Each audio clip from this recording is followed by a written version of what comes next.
ವೀಕ್ಷಕರೇ, ಈ ಒಂದು ಸತ್ಯ ಘಟನೆ ನಡೆದದ್ದು ಉತ್ತರ ಪ್ರದೇಶದ ಅಮೀರ್ಪುರ್ ಜಿಲ್ಲೆಯ PW ಕಾಲೋನಿಯಲ್ಲಿ. ಇದು ನಡೆದದ್ದು 2024 ಹಾಗೂ ಫೆಬ್ರವರಿ 3ನೇ ತಾರೀಕು. ಇಲ್ಲಿಂದ 22 ಕಿಲೋಮೀಟರ್ ದೂರದಲ್ಲಿ ಮತ್ತೊಂದು ಜಿಲ್ಲೆ ಇದೆ. ಅದರ ಹೆಸರು ಜಲೌನ್. ಅಲ್ಲಿ ವಾಸ ಇದ್ದವನು ಈ ವಿಜಯ್ ಒಮೇರೆ. ಅವತ್ತು ಅವನ ಮದುವೆ ಇತ್ತು. ರಾತ್ರಿಯ ವಧುವರರ ಮೆರವಣಿಗೆ ಬಹಳ ಅದ್ಧೂರಿಯಿಂದ ಜರುಗಿತ್ತು. ಮದುವೆಯನ್ನು ನಡೆಸಿದಂತ ಶಾಸ್ತ್ರಿಗಳು ಕೂಡ ಮನಸ್ಪೂರ್ವಕವಾಗಿ ಆಶೀರ್ವದಿಸಿ 7 ವರ್ಷ ಅಲ್ಲ 7 ಜನ್ಮಕ್ಕೂ ಕೂಡ ಖುಷಿಯಾಗಿರುವಂತೆ ವಧುವರರನ್ನ ಹರಿಸಿದ್ರು. ಫೆಬ್ರವರಿ 4ನೇ ತಾರೀಕು ಈ ವರನ ಮನೆಯವರು ವಧುವನ್ನ ಮನೆ ತುಂಬಿಸ್ಕೊಂಡಿದ್ರು ಹಾಗೂ ಎಲ್ಲ ಕಾರ್ಯಗಳು ಕೂಡ ಖುಷಿಯಿಂದ ನಡೆದಿತ್ತು. ತಂಗಿಯ ಮದುವೆಯನ್ನ ಅಣ್ಣ ನಿಂತು ಬಹಳ ಅದ್ಧೂರಿಯಿಂದ ನೆರವೇರಿಸಿಕೊಟ್ಟಿದ್ರು. ತಂದೆ ತಾಯಿ ಇಲ್ಲದಂತ ಅವಳನ್ನ ಅಣ್ಣ ಬಹಳ ಮುದ್ದಾಗಿ ಬೆಳೆಸಿದ್ದ. ಆದ್ರೆ ಅವಳು ಓದೋದರಲ್ಲೇ ತನ್ನ ಜೀವನವನ್ನ ಕಳೆದಿದ್ಲು. ಇನ್ನು ತಡ ಮಾಡೋದು ಬೇಡ ಅಂತ ಅಣ್ಣ ಒಳ್ಳೆಯ ನೌಕರಿ ಇರುವಂತ ಹುಡುಗನನ್ನ ಹುಡುಕಿ ಬಹಳ ವಿಜೃಂಭಣೆಯಿಂದ ಮದುವೆ ಮಾಡಿ ಗಂಡನ ಮನೆಗೆ ಕಳುಹಿಸಿದ್ರು. ವೀಕ್ಷಕರೇ, ಮೊದಲ ರಾತ್ರಿ ಅಂದ್ರೆ ಸಹಜವಾಗಿ ಇರುವಂತೆ ಎಲ್ರಿಗೂ ಈಕೆಗೂ ಭಯ ಇತ್ತು. ಹೊಸ ಜಾಗ, ಹೊಸ ಮನೆ, ಆಗಷ್ಟೇ ಒಂದಾದ 2 ಪರಿವಾರದವರು, ಅವರ ಸಡಗರ, ಖುಷಿ ಎಲ್ಲವನ್ನೂ ಕೂಡ ನೋಡಿ ಅವಳು ಸಡಗರದಿಂದನೇ ಮುಂದಿನ ಘಳಿಗೆಗೆ ಹೆಜ್ಜೆಯನ್ನ ಇಟ್ಟಿದ್ಲು. ಅಣ್ಣನ ಆಸರೆಯಲ್ಲಿಯೇ ಬೆಳೆದಂತ ಅವಳಿಗೆ ಅವನನ್ನ ಬಿಟ್ಟು ಇರೋದು ಕಷ್ಟವಾದ್ರೂ ಕೂಡ ಇನ್ನು ಈ ಮನೆಯೇ ನನಗೆ ಎಲ್ಲ, ಗಂಡನೇ ಸರ್ವಸ್ವ ಅಂತ ಅಂದ್ಕೊಂಡಿದ್ಲು. ಸಂಜೆ ಕಳೆದು ಕತ್ತಲು ಆವರಿಸ್ತಿದ್ದಂತೆ ಆರತಿಗೆ ಸಿಂಗಾರ ಮಾಡಿ ಮೊದಲ ರಾತ್ರಿಗಿಂತ ಸಜ್ಜಾಗಿದ್ದಂತ ರೂಮ್ಗೆ ಒಳಗಡೆ ಕಳಿಸ್ಕೊಡ್ತಾರೆ. ಅದರ ಒಳ ಬಂದವಳಿಗೆ ಆ ರಾತ್ರಿ ಎಂಥ ಮಧುರ ಅನುಭವ ನೀಡಬಹುದು ಎಂಬ ಆಲೋಚನೆಯಲ್ಲಿ ಮುಳುಗಿದ್ಲು. ಆದ್ರೆ ಆ ಮೊದಲ ರಾತ್ರಿನೇ ಅವಳ ಜೀವನವನ್ನೇ ಸರ್ವನಾಶ ಮಾಡುತ್ತೆ ಎಂಬ ನಿರೀಕ್ಷೆ ಕೂಡ ಆಕೆಗೆ ಇರಲಿಲ್ಲ. ಅವಳ ಪತಿ ವಿಜಯ್ ಸಾಫ್ಟ್ವೇರ್ ಇಂಜಿನಿಯರ್ ಆಗಿದ್ದವನು. ಅವನಿಗೂ ಕೂಡ ಹೆಚ್ಚು ಕಮ್ಮಿ 35 ವರ್ಷ ವಯಸ್ಸಾಗಿತ್ತು. ಅವನ ಕೆಲಸದ ಒತ್ತಡದಲ್ಲಿ ಅವನು ಕೂಡ ಬಹಳ ಲೇಟಾಗಿ ಮದುವೆಯಾಗಿದ್ದ. ಹಾಗಾಗಿ ಅವನು ಮೊದಲ ರಾತ್ರಿಗೆ ಕೆಲವು ಟಿಪ್ಸ್ಗಳನ್ನ ತನ್ನ ಸ್ನೇಹಿತರಿಂದ ಪಡೆದಿದ್ದ. ಅದರ ಪ್ರಭಾವ ಅವರ ಮೊದಲ ರಾತ್ರಿ ಹಾಲು ಜೇನಂತೆ ಸುಮಧುರವಾಗಿ ಇರದೆ ಗಂಡ ಹೆಂಡತಿಯಲ್ಲಿ ವಿರಸದ ಮಳೆ ಸುರಿಯತೊಡಗಿತ್ತು. ಅವನು ಹೆಂಡತಿಯೊಂದಿಗೆ ಪತಿಯಾಗಿ ವರ್ತಿಸದೆ ಕಾಮದ ಕಿಚ್ಚಲ್ಲಿ ವ್ಯಾಘ್ರನಂತೆ ವರ್ತಿಸಿದ್ದ. ಅವಳು ಗಂಡನಿಂದ ಹಿತವಾದಂತ ಮಾತು, ಜೇನ್ನಂತ ಪ್ರೀತಿಯನ್ನ ನಿರೀಕ್ಷೆ ಮಾಡಿದ್ಲು. ಅವನ ವರ್ತನೆ ನೋಡಿ ಏನ್ ಮಾಡಬೇಕು ಅಂತ ಗೊತ್ತಾಗದೆ ಅವನಿಂದ ಬಿಡಿಸ್ಕೊಳ್ಳೋದಕ್ಕೆ ಒದ್ದಾಡಿದ್ಲು. ಕಾಮುಕನಂತೆ ವರ್ತಿಸ್ತಿದ್ದಂತ ಅವನನ್ನ ತನ್ನ ಗಂಡ ಎಂಬುದನ್ನು ಕೂಡ ಮರೆತು ಪಡೆದು ಬಿಡಿಸ್ಕೊಳ್ಳೋದಕ್ಕೆ ಪ್ರಯತ್ನ ಪಟ್ಟಿದ್ಲು. ಆದ್ರೆ ಅವನು ವ್ಯಾಘ್ರನಂತೆ ಅವಳ ಮೇಲ್ಬಿದ್ದು ತಾನೇನ್ ಮಾಡ್ತಿದ್ದೇನೆ ಎಂಬ ಅರಿವನ್ನು ಕೂಡ ಮರೆತು ಅವಳನ್ನ ಹುರಿದು ಮುಕ್ಕೋದಿಕ್ಕೆ ಶುರು ಮಾಡಿದ್ದ. ಅವಳು ಎಷ್ಟೇ ಪ್ರಯತ್ನ ಪಟ್ಟರೂ ಕೂಡ ಅವನಿಂದ ಬಿಡಿಸ್ಕೊಳ್ಳಾಗದೆ ಅಳುತ್ತಾ ಚೀರಾಡಿದ್ಲು. ಅವನ ರಭಸಕ್ಕೆ ಹೆದರಿ ಬಳಲಿ ಬೆಂಡಾಗಿ ಹೋಗಿದ್ಲು. ಮೊದಲ ರಾತ್ರಿ ಅವಳಿಗೆ ಕರಾಳ ರಾತ್ರಿಯಂತೆ ಭಾಸವಾಗಿತ್ತು. ನಂತರ ಬೆಳಿಗ್ಗೆ ಆಯಿತು. ಅವನು ಮದವಿದ್ದಂತ ಗಜನಂತಿದ್ದವನು ಬೆಳಗ್ಗೆ ನೋಡಿದ್ರೆ ಮಗುವಂತೆ ಮಲಗಿದ್ದ.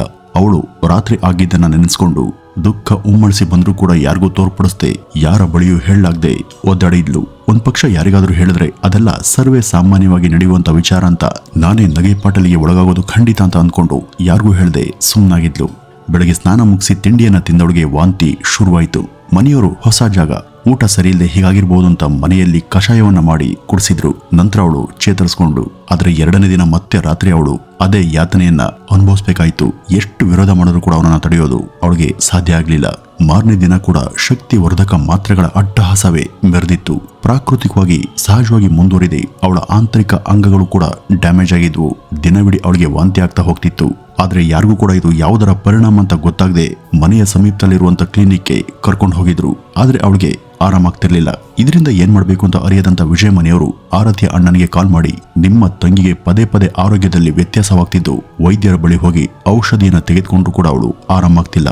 ಅದೇನಂತ ಒಮ್ಮೆ ನೀವೇ ಬಂದ್ ನೋಡಿ ಅಂತ ತಿಳಿಸಿದ್ರು. ಸಾಧ್ಯ ಆದ್ರೆ ಇಲ್ಲಿಗೆ ಬಂದು ಅವಳನ್ನ ಯಾವ್ದಾದ್ರೂ ಒಳ್ಳೆ ಆಸ್ಪತ್ರೆಗೆ ತೋರಿಸಿ ಅಂತ ಹೇಳಿದಂತ ಅವರ ಮಾತು ಆರತಿಯ ಅಣ್ಣನಲ್ಲಿ ವಿಚಿತ್ರ ಯೋಚನೆಗಳನ್ನ ಮೂಡಿಸಿತ್ತು. ಕೇವಲ 3 ದಿನದ ಹಿಂದೆ ಮದುವೆಯಾಗಿದ್ದಂತ ನನ್ನ ತಂಗಿಗೆ ಇದ್ದಕ್ಕಿದ್ದ ಹಾಗೆ ಏನಾಯ್ತು ಅಂತ ಅಣ್ಣನಿಗೆ ಚಿಂತೆ ಶುರುವಾಗಿತ್ತು. ಫೆಬ್ರವರಿ 7ನೇ ತಾರೀಕು ಆರತಿಯ ಅಣ್ಣ ವಿಜಯ್ ಮನೆಗೆ ಬಂದಿದ್ದ. ತನ್ನ ತಂಗಿಯ ಸ್ಥಿತಿಯನ್ನ ಕಂಡು ಆತ ಮುರುಗಿದ್ದ. ತಕ್ಷಣ ಆತ ಅವಳನ್ನ ಕಾನ್ಪುರಕ್ಕೆ ಕರೆದೊಯ್ದು ಅಲ್ಲಿನ ಒಂದು ಪ್ರೈವೇಟ್ ನರ್ಸಿಂಗ್ ಹೋಮ್ ನಲ್ಲಿ ಅಡ್ಮಿಟ್ ಮಾಡ್ತಾರೆ. ಅವಳಿಗೆ ಆಸ್ಪತ್ರೆಯಲ್ಲಿ ತಪಾಸಣೆ ಮುಗಿದ್ಮೇಲೆ ಅವಳೊತ್ತಿಗೆ, ಏನಾಯ್ತಮ್ಮ, ಯಾಕೆ ನಿನ್ ದೇಹ ಈಗ ಬಳಲಿದೆ, ಈ 3 ದಿನಗಳಲ್ಲಿ ಅಂಥದ್ದೇನಾಯ್ತು ಅಂತ ಕೇಳಿದ್ರು. ಆಗ ಈ ಆರತಿ ಕಣ್ಣೀರನ್ನ ಹಾಕ್ತಾ ತನ್ನ ಪತಿಯಿಂದಾದಂತ ಈ ದೈಹಿಕ ಹಿಂಸೆಯನ್ನ ತನ್ನ ತಾಯಿ ಅಂತಿದ್ದಂತ ಅತ್ತಿಗೆ ಬಳಿ ಹೇಳ್ಕೊಳ್ತಾಳೆ.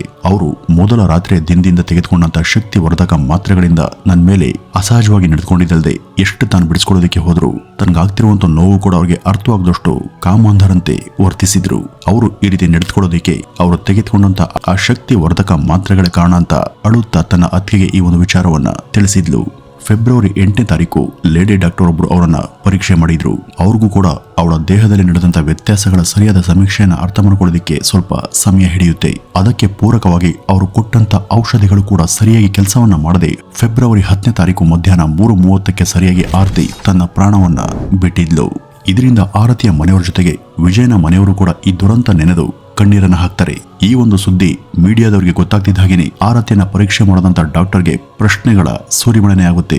ಆರತಿಗೆ ಆದಂತ ಈ ಅನಾಹುತಕ್ಕೆ ಅವಳ ಬಾಡಿಯಲ್ಲಿ ಆದಂತ ವ್ಯತ್ಯಾಸಗಳಿಗೆ ಕಾರಣ ಏನು ಎಂಬ ಪ್ರಶ್ನೆಗೆ ಆ ಲೇಡಿ ಡಾಕ್ಟರ್ ಅವರ ಹೆಸರನ್ನು ಕೂಡ ಎಲ್ಲೂ ಹಾಕ್ತಂತೆ ಮೀಡಿಯಾದವರಲ್ಲಿ ಮನವಿಯನ್ನ ಮಾಡಿ ನಿಜಾಂಶವನ್ನ ತಿಳಿಸಿದ್ರು.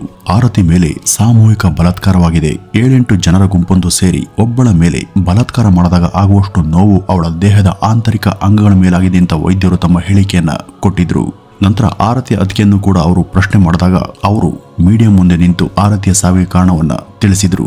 ಆರತಿಯ ಪತಿನೇ ಇದಕ್ಕೆಲ್ಲ ಕಾರಣ. ಅವರು ಶಕ್ತಿ ವರ್ಧಕ ಮಾತ್ರೆಗಳನ್ನ ತೆಗೆದುಕೊಂಡು ಆರತಿಯೊಂದಿಗೆ ಶಾರೀರಿಕವಾಗಿ ಸಂಬಂಧ ಹೊಂದಿದ್ರಿಂದ ಆರತಿಯ ಸ್ಥಿತಿ ಈ ರೀತಿಯಾಗಿದೆ ಅಂತ ನೋವಿನಿಂದ ಇರುವಂತ ಕಹಿ ಸತ್ಯವನ್ನ ತಿಳಿಸಿದ್ರು. ಆರತಿಯ ಸ್ಥಿತಿಯನ್ನ ಕಂಡಂತ ಜನ ಅವಳ ಬಗ್ಗೆ ಮುರುಕಪಟ್ರು. ಪಾಪ ಆ ಹುಡುಗಿ ತಂದೆ ತಾಯಿಯನ್ನ ಕಳೆದುಕೊಂಡಿದ್ಲು. ಇತ್ತ 7 ಜನ್ಮಕ್ಕೂ ಜೊತೆಗಿರ್ಬೇಕು ಅಂತ ಮದುವೆಗಿದಂತ ಗಂಡ ಇಂಥ ಕೆಲಸ ಮಾಡಿದಾನೆ ಅಂತ ಮಾತನಾಡ್ಕೊಂಡ್ರು. ತನ್ನ ತಂಗಿ ಚೆನ್ನಾಗಿರ್ಲಿ ಅಂತ ಆಶಿಸಿ ವಿಜೃಂಭಣೆಯಿಂದ ಮದುವೆ ಮಾಡ್ಕೊಂಡಿದ್ದಂತ ಅಣ್ಣನ ಮನಸ್ಸು ಚೂರಾಗಿ ಹೋಗಿತ್ತು.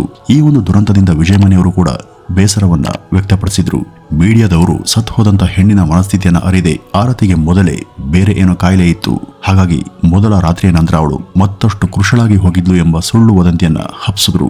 ಆದ್ರೆ ಇಲ್ಲಿ ಯಾರದು ತಪ್ಪು ಯಾರದು ಸರಿ ಅನ್ನುವಂತ ಸಮಾಲೋಚನೆ ಮಾಡೋದು ತಪ್ಪು. ಅದಕ್ಕೆ ಇದು ಸಮಯ ಅಲ್ಲ ಅಂತ ಎರಡೂ ಕುಟುಂಬಗಳು ಕೂಡ ಆರತಿಯ ದಾರುಣ ಸಾವಿಗೆ ಕಂಬನಿಯನ್ನ ಮಿಡಿದಿದ್ರು.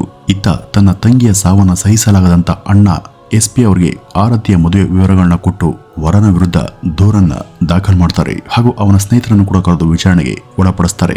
ಆದರೆ ಮಾಧ್ಯಮದವರು ಕೂಡ ಇಲ್ಲ ಸಲ್ಲದ ಮಾಹಿತಿಯನ್ನ ನಿಜ ಅಂತ ಬಿತ್ತರಿಸುವಂತ ಮುನ್ನ ಒಂದ್ಸಾರಿ ಯೋಚಿಸಬೇಕು. ವೀಕ್ಷಕರೇ, ಯಾರೇ ಆದ್ರೂ ಕೂಡ ಇಂಥ ಕೆಲಸಗಳಿಗೆ ಕೈ ಹಾಕುವಂತ ಮುನ್ನ ಒಂದ್ಸಾರಿ ಯೋಚಿಸೋದು ಒಳಿತು. ಅನ್ಯಾಯವಾಗಿ ಒಂದು ಹೆಣ್ಣಿನ ಜೀವನ ತನ್ನ ಗಂಡನ ಕಾಮತೃಷೆಗೆ ಬಲಿಯಾಗಿದ್ದು ನಿಜಕ್ಕೂ ಖಂಡನೀಯ. ಅವನ್ಗೆ ಅದರ ಪ್ರಭಾವದ ಅರಿವಿದ್ರೆ ಬಹುಶಃ ಹೀಗಾಗ್ತಿರ್ಲಿಲ್ವೇನೋ. ನಮ್ದು ಪುರುಷ ಪ್ರಧಾನ ಸಮಾಜ.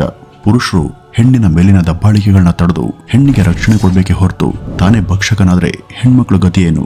ವೀಕ್ಷಕರೇ, ನಾವು ಇಂಥ ಪ್ರಕರಣಗಳನ್ನ ನಿಮ್ಮ ಮುಂದೆ ತರೋದು ಜನರಲ್ಲಿ ಜಾಗೃತಿಯನ್ನು ಮೂಡಿಸೋದಕ್ಕೆ ಹೊರತು ಯಾರ ಅವಹೇಳನ ಮಾಡುವಂತ ನಿಟ್ಟಿನಲ್ಲಿ ಸಾಗುವಂತ ಇರದೆ ನಮ್ದಲ್ಲ ಅಂತ ಹೇಳ್ತಾ ಈ ಒಂದು ವಿಡಿಯೋವನ್ನ ಇಲ್ಲಿಗೆ ಮುಗಿಸೋಣ. ನಮಸ್ಕಾರ.